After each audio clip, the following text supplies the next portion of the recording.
two titles that started my journey into my love for video games: Donkey Kong 64 and Toy Story 2. I remember my father coming home with a brand new Nintendo 64, taking out of its box and playing my first ever video games. These two video games hold a special place in my heart, which is why I am waiting to talk about Donkey Kong for a later video, but I feel now is a good time to at least talk about Toy Story. So 25 years ago, Pixar released the film Toy Story 2 on November 24th, 1999. A video game tie-in was also released alongside it a week prior on November 16th on the Nintendo 64, PlayStation 1, PC, and the Mac. A Dreamcast version was later released in 2000. If you owned the PS1 version of the game when it was released, you could watch segments of the movie with its full motion video. This gave you chances to see full clips of the film before the full release in theaters. So if you were one of the 5 people in the world that has not seen Toy Story 2, the premise is that Woody gets stolen by a toy collector and it's up to Buzz Lightyear and his friends to save him and bring him back home before his owner, Andy, gets home from cowboy camp. This game will take you through many levels of the Toy Story world from Buzz Lightyear's perspective as a small action figure. The controls feel pretty good handling Buzz. He has a double jump which he uses his wings from his jetpack, which I thought was a nice touch. You can go into first person mode, which allows you to auto aim at enemies and blast them with your laser, which, considering in the movies, it's a little light bulb that blinks. But it's a video game here, so take that as you will. You can also find a special type of ammo laying around in each level that is able to take out enemies within just a couple shots.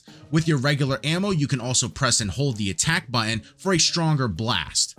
Buzz also comes with a spin move that can deflect incoming projectiles and hurt specific types of enemies. You have 15 levels that you must get through with a total of 5 individual boss levels that you must do in order to beat the game. Each level comes with 5 challenges in the form of Pizza Planet tokens. You must obtain at least 1 in each level in order to progress. However, do know that you will need at least a total of 40 tokens to unlock the final level and beat the game. I feel like this gives the game just enough to do in order to get a full appreciation of how fun this game can be. The game, however, can be a bit annoying with some aspects of the games, withholding you from completing certain challenges until you unlock specific abilities at later levels. For instance, you must find Mr. Potato Head's missing limbs and bring them back to him in order to unlock a special ability, whether that be a force field, rocket boots, special ammo, a grappling hook, or hover boots.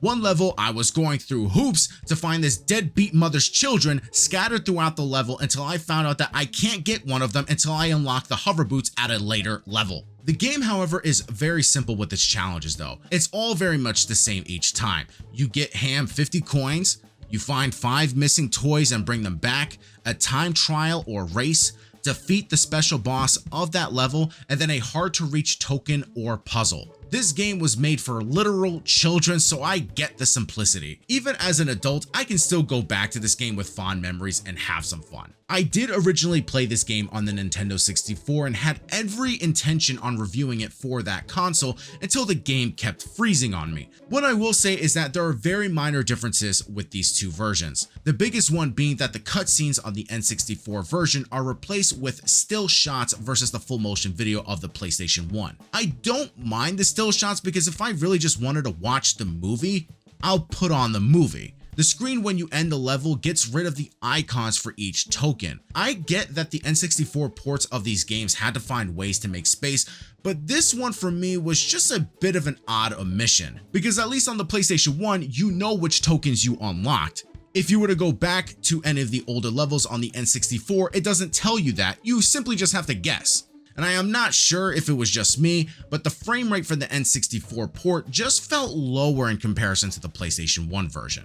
I think that if you have this game in your collection or you are looking for a throwback, to not hesitate to boot this game up. It still holds up and can be very fun to experience your childhood again. They also have this game available on the PlayStation Store with trophy support, and I love the ability to use the feature that allows you to rewind your gameplay seconds before if you messed up, because with how much platforming this game has, would be very useful at certain moments. I have actually beaten this game on the PS5 and got the platinum, which was very satisfying to get something that shows some sort of completion for a game that I have played that first got me into video games. The Toy Story films alone hold such a special place in my heart for being a big part of my childhood, and for Buzz Lightyear to the rescue being one of the introductions to my life of video games. Guys, my name is Pedro Ordonez, also known as GameLight7. Please subscribe, comment, like, thumbs up, do whatever you guys can to support this channel. Let me know what you guys would like to see me discuss in a future video, and I will see you guys next time in my next video.